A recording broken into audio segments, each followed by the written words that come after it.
और जिस ओर जवानी चलती है मित्रों, आज हम लोग एक बहुत ही महत्वपूर्ण मीटिंग के सिलसिले में यहां पर उपस्थित हुए हैं।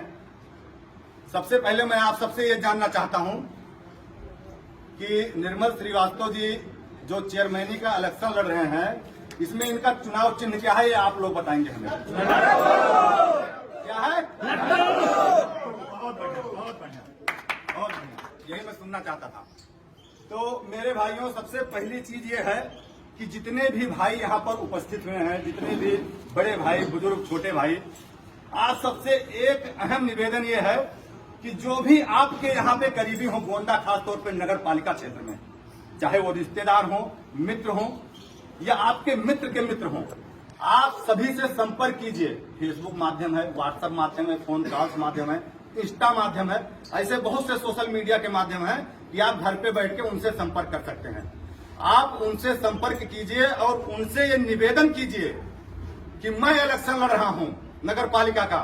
निर्मल श्रीवास्तव इलेक्शन नहीं लड़ रहे हैं, इलेक्शन मैं लड़ रहा हूं। और आप अपने भाई हैं, आपके रिश्तेदार हैं, जो भी हैं, उनको संबोधित करके आप लट्टू पर मुहर लगाइए। जब 4 तारीख का इलेक्शन होने वाला है, यहाँ पर वोट पड़ेगा, यहाँ गोंडा नगर पालिका में, सब के सब एक तरफ से लट्टू पर जो है मुहर मार के और निर्मल श्रीवास्तव जी को भारी मतों से विजयी बनाएंगे।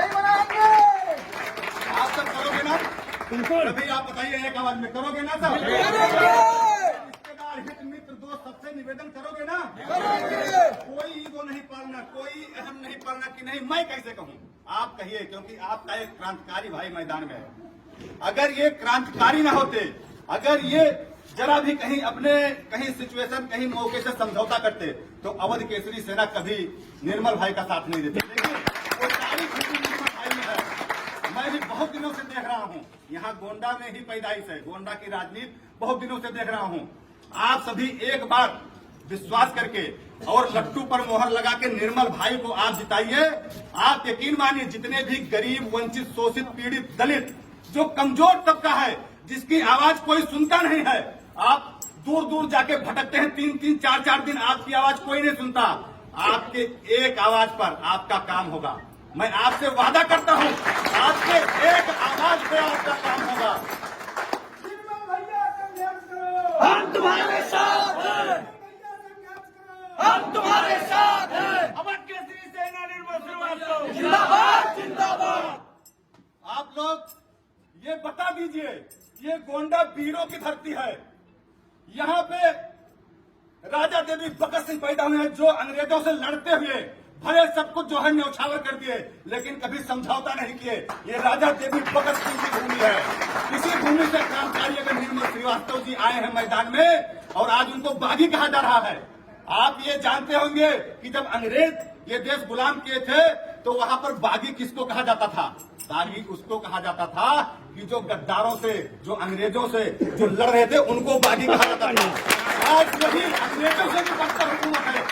मैं नाम नहीं लूंगा, लेकिन आप जानते होंगे अंग्रेजों से बदतर हुकूमत है। 150 छोटे बड़े पद हैं, पूरे जनपद में 150 छोटे बड़े पद हैं, फिर भी उस भस्मासुर का पेट नहीं भर रहा है।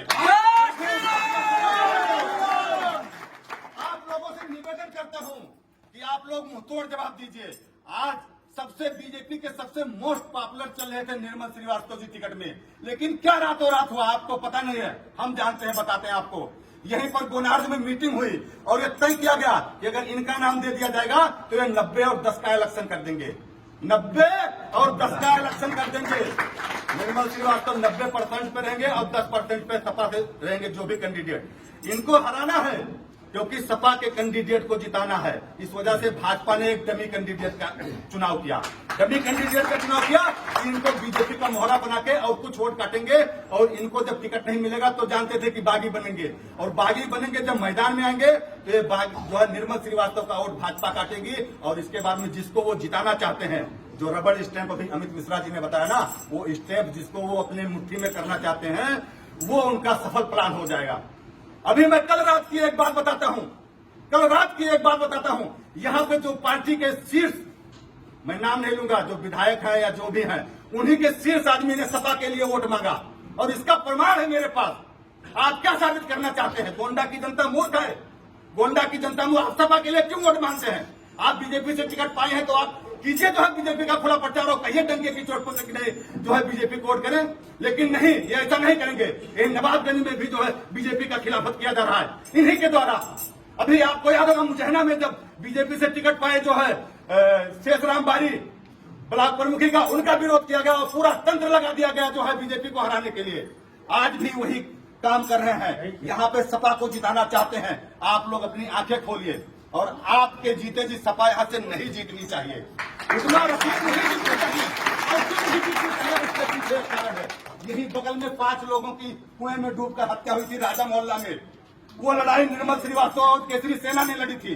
आज 17 लोगों पर मुकदमा लिखा गया है और आप उसी को जिताना चाह रहे हैं। ऐसे कातिल को जिताना चाह रहे हैं जो जिनकी जो है लापरवाही से 5-5 लोग हमारे भाई जो है 5-5 लोग जो है एक दिन काल के जाल में समा गए। आप लोग सौगंध खाइए, अपने रिश्तेदारों से, अपने हित में सबको बताइए कि वोट देना है तो लट्टू पर देना है और निर्मल श्रीवास्तव को वोट देके आप देना। आप मानेंगे ना हमारी? बिल्कुल। अवध केसरी सेना मैदान में है और मैं एक बात और साफ कर देना चाहता हूं। हमारे राष्ट्रीय उपाध्यक्ष और प्रदेश उपाध्यक्ष अमित मिश्रा जी सब ये बात साफ किए हैं कि अगर कहीं इलेक्शन में गुंडई और बदमाशी दिखाए तो ईंट का जब आप पत्थर से दीन दे का नोट लियो, चाहे आंदोलन ले लो और चाहे एक बाप वाला समीकरण ले लो। अब यह निर्मल भाई श्रीवास्तव के साथ में अवध केसरी सेना आई है मैदान में। अगर गुंडई बदमाशी और बूथ कैप्चरिंग से अगर आप माहौल खराब करना चाहो तो ईंट का जवाब पत्थर से देकर क्षमता रखा जाता है और दिया जाता है।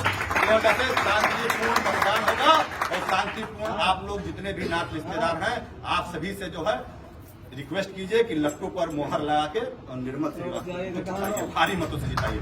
मैं एक प्रतिज्ञा करना चाहता हूँ कि बात समाप्त होने से पहले, क्योंकि अभी शहर भी घूमना है।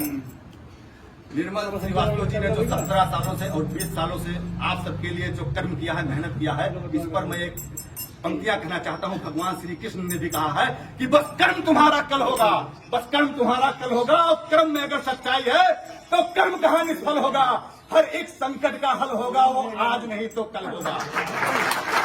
लोहा जितना तपता है, भाई के साथ जितना षड्यंत्र होता है, लोहा जितना तपता है उतनी ही ताकत भरता है और सोने पे जितनी धार लगे वो उतना खूब चमकता है और हीरे पे जितनी रगड़ लगे वो उतना खूब चमकता है। मिट्टी का बर्तन पकता है तो धुन पर खूब खनकता है और सूरज जैसा जलना है तो सूरज जितना तपना होगा। नदियों सा आदर पाना है तो पर्वत छोड़ निकलना होगा। और हम भारत के बेटे हैं, हम भारत के बेटे हैं। कब सोचो राह सरल होगा और कुछ ज्यादा वक्त लगेगा पर संघर्ष जरूर सफल होगा। कर्म तुम्हारा कल होगा और कर्म में अगर सच्चाई है तो कर्म कहाँ निष्फल होगा। बहुत बहुत धन्यवाद।